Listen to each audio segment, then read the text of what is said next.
Hello, baseball fans. So much is happening in the world of sports, just none of it happening with your Cleveland Guardians.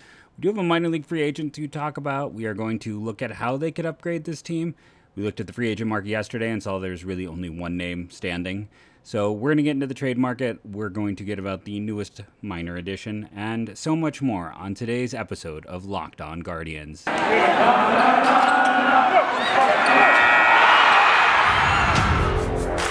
You are Locked On Guardians, your daily podcast on the Cleveland Guardians, part of the Locked On Podcast Network, your team every day.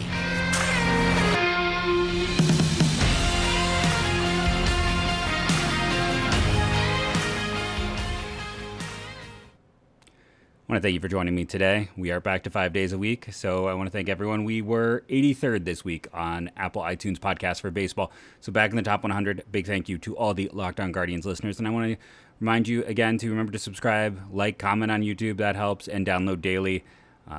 Both those are great ways to help support Locked On Guardians if you enjoyed the show. It's a simple thing you can do to help us out. Remember, and I want to thank you for making us your first listen today and every day, wherever it is that you get podcasts. I am Jeff Ellis. If you have not listened to the show before, I should see how close I am to 700. I have to be right on the cusp of it. I've been the host of this podcast since its inception. Before that, I was a lead prospect and draft analyst over at 24/7. If I'm being honest, right now, I am watching more college games than I am spring training games. If you are coming to the podcast for spring training, I'm sorry. I mean, I saw the score tonight was 25-12. They lost to the Rangers. And that right there in a nutshell is why... I mean, it's great, break off some of the rust, get a chance to see some players you may not see. There's some excitement always in terms of that, but let's be honest, it's not, it's meaningless baseball. And there's, who is going to be the, best shape of their life / I always refer to this as the Casey Kotchman got LASIK surgery. If you remember back in the day, Casey Kotchman was this elite defensive first baseman who was supposed to win a batting title. One of those guys who, I talk about with Naquin and Zimmer being called the best hit tools in their draft by the guys in the industry. And this isn't to knock those people, but Casey Kotchman's another one. He's going to win a batting title. That didn't happen, but he was all of a sudden going to turn around. He's going to be more than just a defensive first baseman. Man, it's amazing. You can get first baseman extremely cheap. Luke Voigt just went for a back end of a top 10 prospect. 2 years ago, he led the American League in home runs. You can go out there and get, Cron, who re-signed with Colorado a few years ago, just very cheap. Guardians have been struggling to get consistent play out of first base for a while now. Outside of Carlos Santana, it's been pretty dry there. Let's be honest, it's been a bad situation at that position. But, to get back into it, it's like the talk was, okay, Kotchman's going to be this star because he got LASIK and he's going to be better. He didn't last the season. Remember, Logan Allen was, he was the fifth starter on the back of being in the greatest shape of his life last year.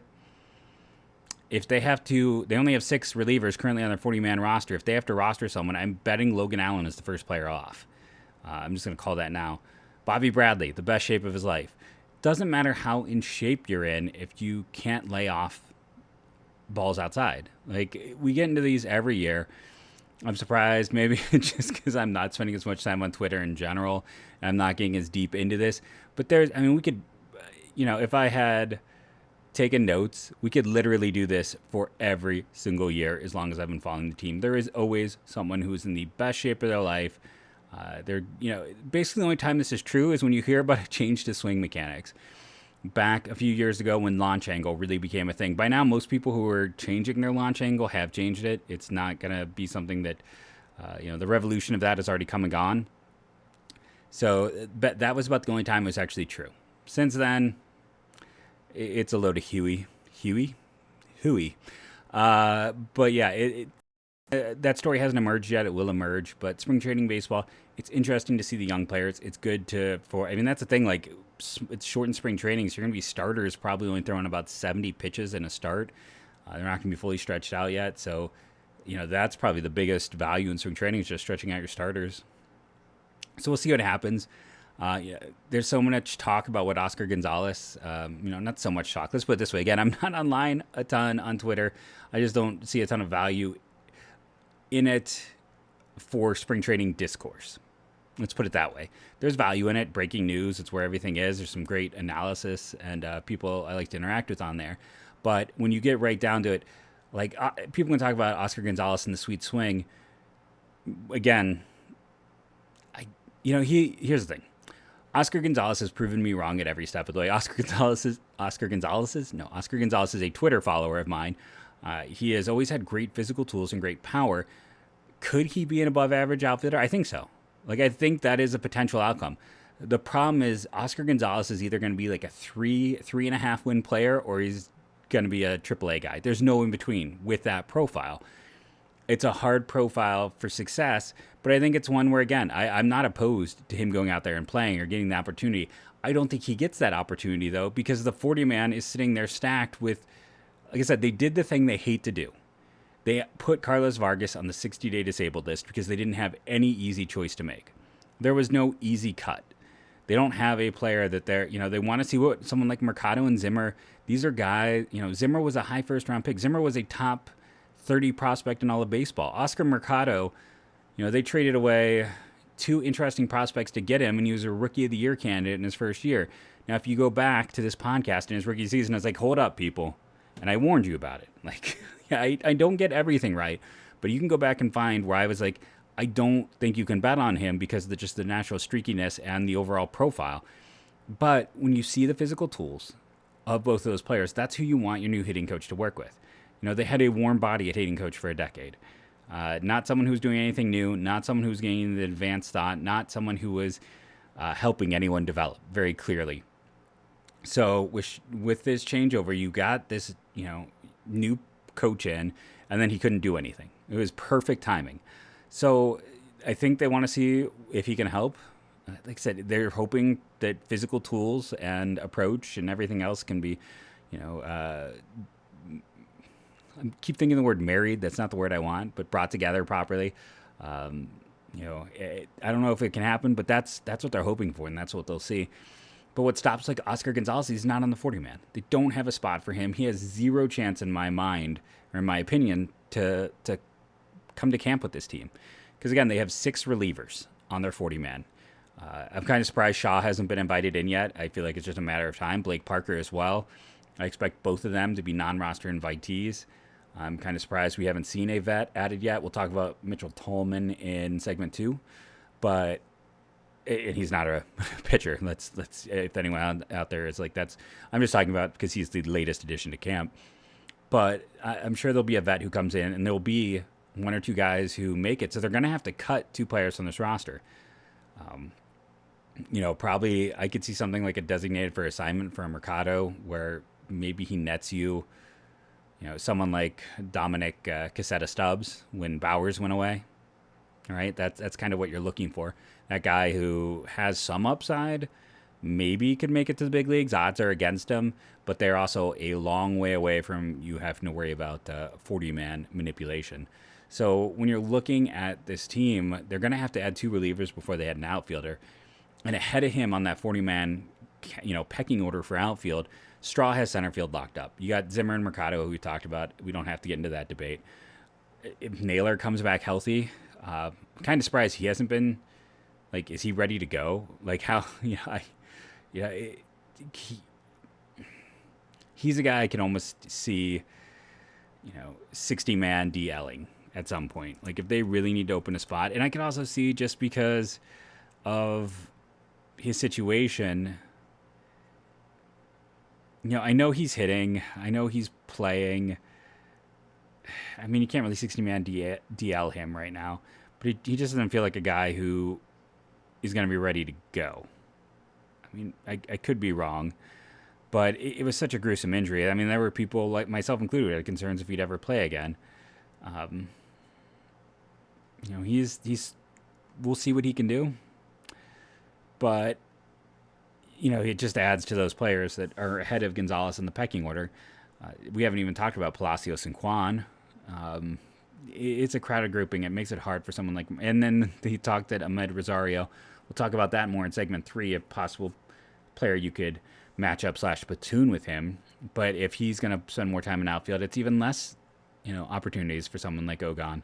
So I think Oscar Gonzalez is has a chance to be the talk of camp, but ends up being not a contributor. And it's no fault of his own. Nothing he can really do. It's just when you are that far down the pecking order and you are a team that has no space in their 40-man, unless a trade comes together to finally open up some breathing. I talked about Houston yesterday and how like they have nothing, but they would make so much sense for Rosario because they need a stopgap shortstop. But they're just kind of a mess.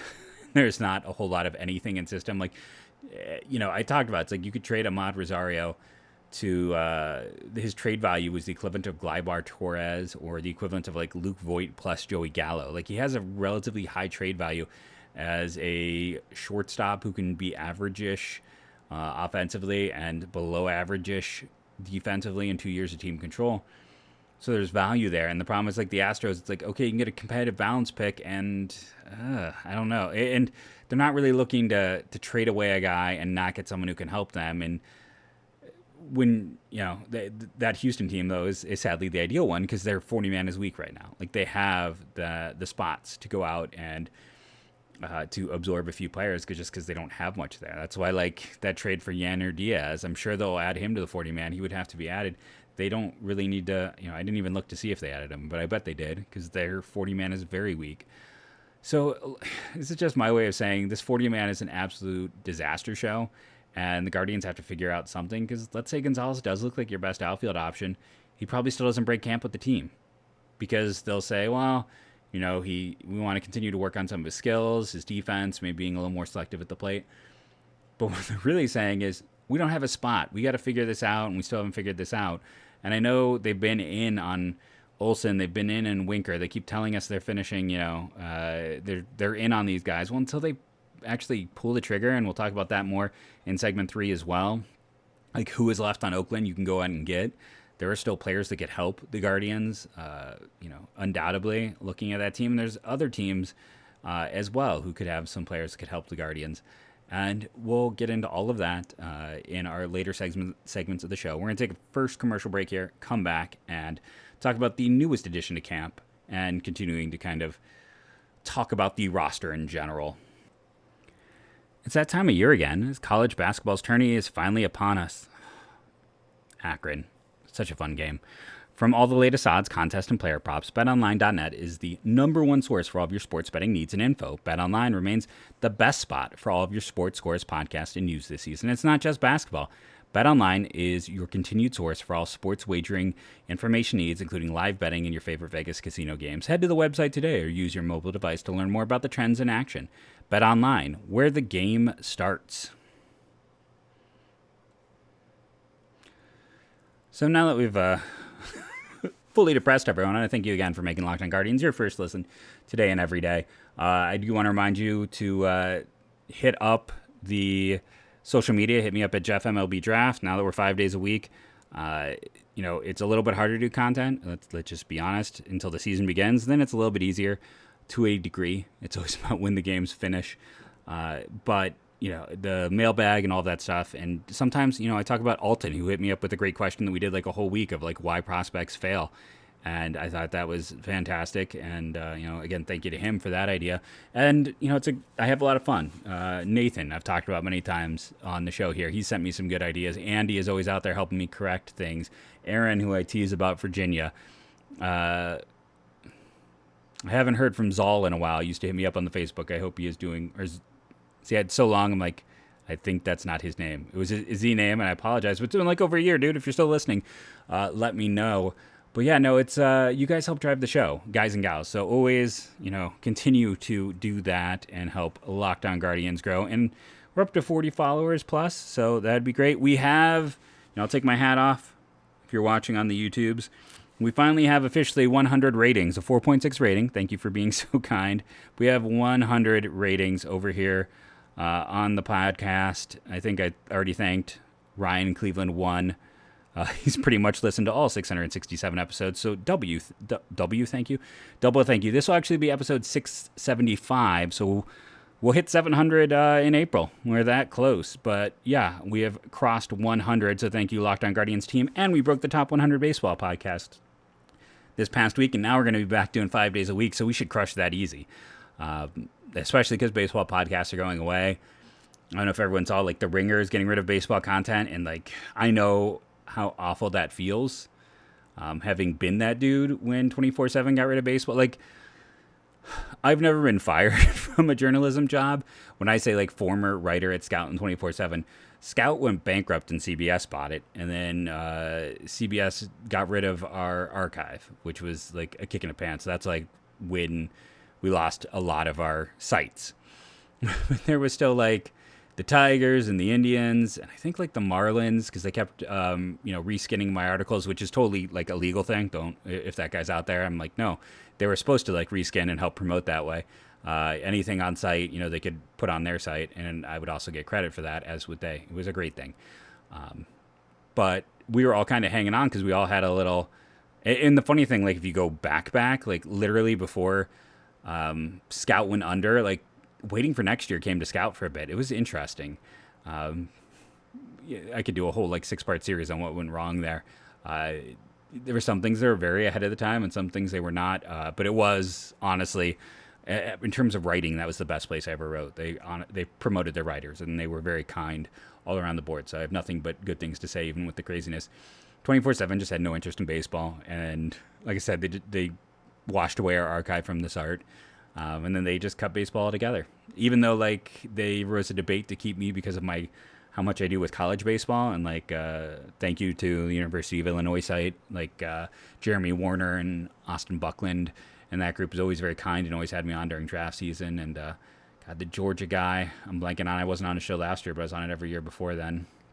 He's out of Macon. I can't think of his name, but it was good being part of a team. But I feel that frustration, but it's also the sadness. Like baseball is getting cut, so it stinks. That's just this is me off the cuff. This isn't what I have open tab wise in front of me. But yeah, that's what I wanted to quickly talk about. There is a big thank you for everything you as fans do for this show. So let's talk Mitchell Tolman, a former Pittsburgh Pirates draftee, taken in the Rule 5, I want to say, right? At one point in time, he played last year in San Francisco in AA and AAA, and was a league average bat in those two levels. Why am I blanking right now? When the Indian Guardians made the trade where they traded Tajane Thomas, man, sorry, I apologize, I got loud. It just hit me. The Pirates chose not to protect him. How lucky did they get? Like, I thought for sure he'd be gone. He was such an electric arm, but Tajane Thomas was, he had barely been a pitcher when the Guardians traded him for Jordan Luplow, which, I mean, that worked out. They got production from Luplow, but I'm blanking on the second baseman who was not here long. But Tolman's profile immediately, as I looked at him, I'm like, oh, it's like that dude who I've blocked out of my mind as a form of like PTSD from the Stamets and that guy era. So he walked at a decent amount in the minors. He has absolutely positively no power. He is an okay defender. Like it's a weird addition from the perspective that like this team is so loaded with middle infielders. It's like, where does he even play? Like, what is he gonna do? Who is he taking reps from? Like, he's played in 2019. He's in the AAA level as well. If you look at that year, I mean, it was only 12 games. So you can't take much, but he's just been league average-ish as he's moved up the pipe. There's not much there. Like, I'm sorry if like you're his parent. He's just a very typical like quad A middle infielder. He could probably play for a while, play second, first, or third. University of Oregon player. But I just, with this Guardians team, and here's the thing, if you're Mitchell Tolman, you know the up-the-middle depth the Guardians have. You do not want to go to that team. Like, if you had a better offer, you'd take it.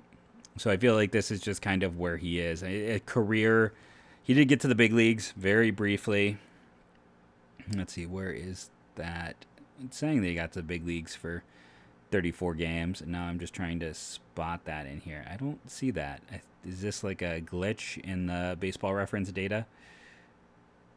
I don't think he got to the big leagues. I think that 34 games is Yeah, that's wrong. That's for some reason the one season is the summer league data. He's never made to the big leagues. I finally got that together, but his like minor leagues data, a 748 OPS. He walks some, he strikes out okay, but again, 100 strikeouts for a guy without much power, split between Double and Triple A in 2019 is not ideal. Again, I think this is probably more the fact that he'll play second, short, and third. He can probably play some first as well. He can be a super utility type, but if he had, he's 27 years of age.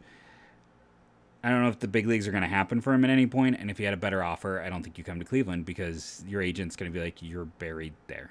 You have no opportunity. You have no opportunity to get to the big leagues. They just already have a smashed roster, and they have more middle infielders than any other team in baseball. So he's been added. He'll turn 28 in June. Again, this is not like, I always feel like I'm picking on someone who's like living their dream and already had to like overcome so much as a 7th round pick to get this far. But it's just, it's the honest truth. Like, you don't come to the Guardians as a middle infielder and expect them to be the team that's going to give you that opportunity to play in the big leagues. The only way that happens, and we've talked about this before, is when you add someone to the 40-man who, let's say somebody got hurt, and you know that maybe you're moving someone to like the 60-man and it's a temp move, and you're going to maybe cycle a few players through that spot, or if you need someone to come up on an emergency basis, then you might end up after a few days replacing them with a pitcher, and you're not afraid to lose them. That's where someone like this steps in, and we talked about that on the show as well. So because that's what we talked about when they signed the relievers they signed and the pitchers that they've added. It's not an easy thing. If you're a 7th rounder, you probably got a lesser bonus. I didn't even check to see. I think he was a senior sign potentially. No, he wasn't, but still. It's someone who he's worked really hard, but yeah, it's in addition to the team, it's not someone you're expecting huge things from. I think if you just know how baseball works. We're going to take that last break, come back, and talk about the Oakland A's. Who's left, who can help, and what players performed well for them a year ago. I talked about last time, don't be a lazy schmuck like me. I have needed windshield wipers since. You can go back and hear me talking about how I'm going to get windshield wipers from Rock Auto probably in October or November. I think that's when the strip came off. And finally, I went and got my oil changed. Don't listen to the 3-month, 3,000-mile hype, by the way. Look at what your car manual says. So, yeah, I did the thing where I waited for quite a few more miles, and I was just lazy. And I'm like, yeah, can you get some? I need wipers. They don't have anything left. And they charged me like $50, $60 for 2 wipers and installation. And all I can think of is the best wipers, the most sold wipers for my car on Rock Auto were $14 each. I could have literally saved $20+ if I just hadn't been a lazy schmuck. Don't be a lazy schmuck like me. Go to rockauto.com.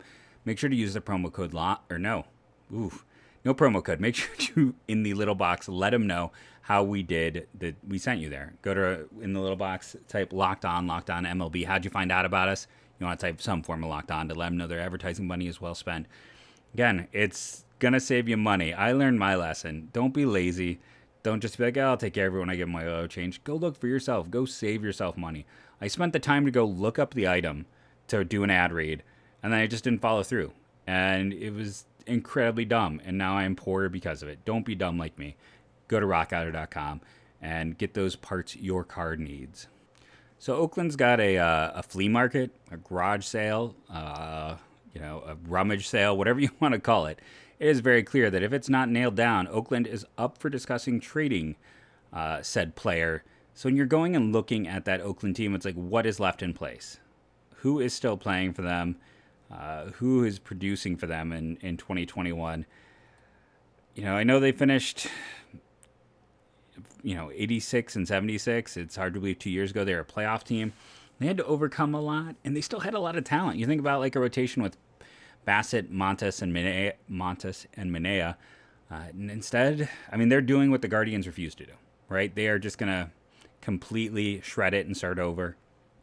One can't help but think, I want to go look at Kyler Murray. Like, when he was drafted in that 2018 draft, 9th overall, which, I mean, I didn't put him in my draft rankings because I didn't think he wanted to play baseball. And I talked about that when he was a high schooler. I go, I don't think this guy wants to play baseball. I don't think he likes baseball. Travis Swaggerty was a guy that I loved. That's who I would have probably advocated with that pick, and or Logan Gilbert right there. I was not high on Grayson Rodriguez. That sometimes you don't get him right. I'm never going to be high on a prep arm. But those are some of the guys they could have had. It doesn't always work out. Like Connor Scott, Marlins, I believe, already traded away in a really minor deal. Cole Winn had a big rebound year for the Rangers.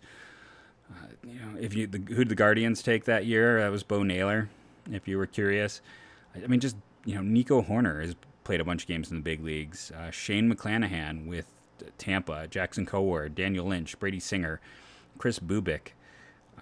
I know those are all just Kansas City arms. Jared Kalenick's been worth nearly -2 wins, though he was taken before him.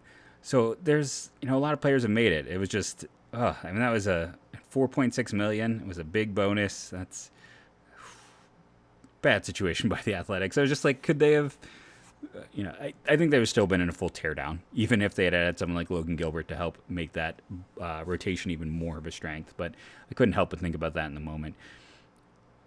So who's left? That's probably the bigger question, right? Who could they still conceivably look to trade or move on from? So I was just looking over at Fangraphs at like who had runs created plus over 100. By the way, Jed Lowry was at 100 even. Matt Chapman was only 101 last year. Now there's been some decline there, and that's why his price wasn't quite as high. So if you're just looking at like who were their top offensive performers, Matt Olson was number 1. Starling Marte was number 2. Number 4, Mark Caneja. Number 5, Ramon Laureano in terms of runs created plus. Who's number 3? Tony Kemp. So let's talk about Tony Kemp for a second. He was worth 2.7 WAR last year. He's predicted to be worth 2.3. He makes 2.25 this year, and you have 2 years of team control. He is 30. He plays second and left. He's kind of, and here's the other thing, he bats left. He's a lefty. So he's kind of a perfect, if you were going to go with a full platoon with Rosario, I don't think they would, but he's like the perfect candidate, right? He's that guy you could move into those positions and play, if you let Jimenez play second or shortstop, then you could just do Rosario, Kemp, if you wanted to flip him around, figure something out, but in a pure platoon, that would be probably pretty effective. And here's the thing with Tony Kemp over his career. The previous year before that, he was at a 97 runs created plus, 76 in the year he left Houston. 2018, he had a 110. There's some risk, and it was only 397 plate appearances last year. It wasn't like the full set, and his BABIP was a 304, which is a little high for him, but he performed well. He's not going to hit like hardly any home runs. Extra bases aren't his game, but he gets on base and he walks at a high percentage. If we go over and you look at his Baseball Savant data, his outs above average while playing multiple positions last year, 74th percentile. So he's a good defender at second base or in left field. Chase rate 88, walk percentage 92nd, K percentage 97th, whiff percentage 93. Now exit velocity is blue. Hard hit is second percentile. Barrel percentage second percentile. He does not hit the ball hard or well, but he doesn't strike out and he walks a lot. He's kind of a weird combo. Normally you don't see that guy who doesn't strike out a lot, but also has a high walk percentage. It's normally kind of those things go hand in hand of being so patient that you tend to strike out a bit more just naturally. So Kemp has, some good traits. He is 5'6", 160. It's not a surprise that he's not, a dominant player with his measurables, but he does things well. He has a super cheap contract, and in a super utility role, and only letting him, he shouldn't face lefties. Let's be honest. He's a guy who is out there versus righties, and then he's a backup type who you feel comfortable bringing in against lefties, who makes almost nothing. Played 89 games at second, 49 at left a year ago. He's worth considering. He doesn't carry a huge price tag either. We talked about Ramon Laureano. We didn't get into his Savant data, and that's the one thing. Like his outs above average were 22nd percentile in center a year ago. His jump was at a 68. Sprint speed is 65, so he might be better off moving into a corner spot. Obviously, you would keep Straw in center, and you could put Laureano. You have this tendency to think, that you have to move that guy to left field when you leave center because of arm strength, but I believe Laureano's arm is actually quite strong. Now, his barrel percentage was 71st a year ago. His max exit velocity, 84. His average, only 25. He didn't walk a lot. His strikeout rates, those things are in the blue, but slugging percentage, expected slugging, expected weighted on base, those are, touching red or in the red. Barrel percentage, 71st. There's still a lot of positives. He is still someone you absolutely 100% should be calling Oakland about. He is someone you want to call and talk to them about. Last year was a year of turmoil for him. He's suspended for 27 more games, and we've talked about that many times, that's not the biggest deal. He's a potential, 20-plus home run guy who can be an above-average defender, and he's never going to be high average, but he'll walk a little and do enough that he's going to be productive. I think he is still absolutely worth the chase with, 4 years of team control. And the other player to talk about in Oakland is Seth Brown. Last year was his third year getting shots in the big leagues, and the first time he got an extended look. He had 307 plate appearances, a 103 runs created plus. So it's not the highest, but he was worth 1.1 WAR by Fangraphs and was actually a good defender by their negative defender by their models. I was looking at the wrong year there. But he hit the, you look at him, you're like a 214, 274, 480, struck out 29% of the time. But on the other side of that 214 average in those 307 plate appearances is the 230 BAPIP, which is unsustainably low. No one's going to keep, even someone who is super slow typically does not go, maybe 270. And Brown isn't super slow. If we go over to his StatCast, his sprint speed was 76th percentile. Max exit velocity, 90th. Outs above average in that outfield, 90th. He doesn't have data for anything else. Outfielder jump was a 54 because he just didn't play enough. But when you go through the data from last year, there's a lot of good things. The barrel percentage, his sweet spot. He's doing a lot of things well overall. And let's see, I wanted to come down here to his just fastball breaking off speed, like what he faced a year ago. He was a fastball killer, I think one could say. Everything else, not so much. So he is looking fastball all the time. Similar batters, Kyle Higgy with the Yankees, Eric Haas, Kyle Garlick, apparently a lot. And by the way, he's got 5 comps, 3 are Kyle's, Ryan Mountcastle, and then Kyle Seager. So just in terms of his production, he ran well. He did a lot of, the exit velocity when he hit it hard. He's a former 19th round draft pick of Oakland back in 2015. He's been around forever. He just hasn't had consistent opportunities. He's performed decently well in the minors. He's essentially, 2019. He hasn't had a lot of, 2020, he just didn't get a lot of opportunities because the year was what it was. In 2021, he had a few years. He's kind of been like their 4th or 5th outfielder, but consistently on their roster. He's only had 1 year of service time, and he's still got 2 options left. He'll turn 30 this summer. Again, if you're looking for someone who's a cheap, it's is Seth Brown an improvement over what they have in-house? That's what you have to ask. Who do you want out there? Oh, I've gone super long. Kemp or Brown. But as I, look at this, it's Brown is an interesting profile. I think I would still rather run with what they have than be the one to give Seth Brown the extended look. And honestly, if you're Oakland, it behooves you not to trade him. Why sell low? You're going to be a bad team. You should definitely let him go out and play, because if he rakes for the first half of the year, if he shows that power he's shown, and if the BAPIP evens out and the average goes up and he's got, potentially a runs created plus north of 110, could happen, his value shoots through the roof. And you're still going to, if you consider trading him at the end of the year, it's still 2 years of service time, still 4 years of team control. There's a lot of value in holding on to him. So I think Seth Brown, yes, he's age 30. He's going to be age 30 this year. That dampens things. But, I don't know, early 30s team control and a power hitting outfielder, I think they'll be fine. I think, again, Laureano makes the most sense. I think Kemp is probably second. And if you are the Guardians, this is what it comes down to. And I think, honestly, going so long, I apologize. This is what we're experiencing. Unless they can get a slam dunk, they know they've got Kwan, they've got Gonzalez, they've got Palacios, they've got Nolan Jones, they've got George Valera. Oscar Gonzalez isn't on the 40-man. The rest of that group is, and they're all more than likely outfielders. They're going to have to let the young kids play, even though that's not, is Tito going to let them play? I don't know. I guess the other option is, don't give Tito anyone else. So he has to play them. Okay, this is what you got. There's no vet here. They're done with the Domingo Santanas and the Eddie Rosarios of the world. Unless it's a clear upgrade, which Ramon Laureano would be, I don't think they're going for it. And that's kind of, I feel like, been echoed out there.